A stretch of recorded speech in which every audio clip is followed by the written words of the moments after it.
I constantly feel that tension, especially with, women's reproductive health care, or like people who are assigned female at birth, right?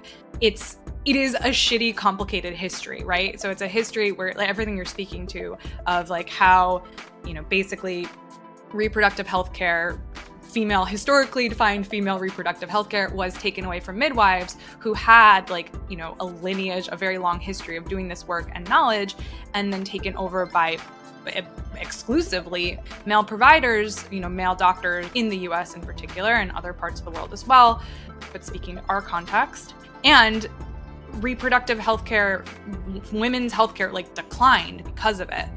There was that idea of midwives were handling birth, and many women died in childbirth. That is also very true.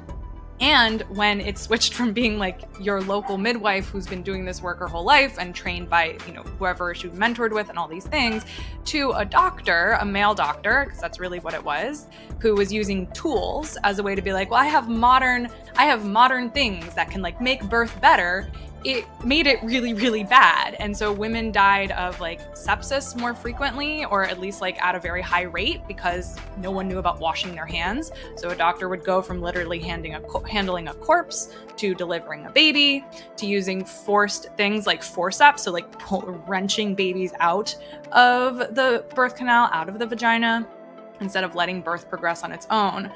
And there are lots of reasons for medical interventions, and there's also the reality that in some cases your body can figure it out.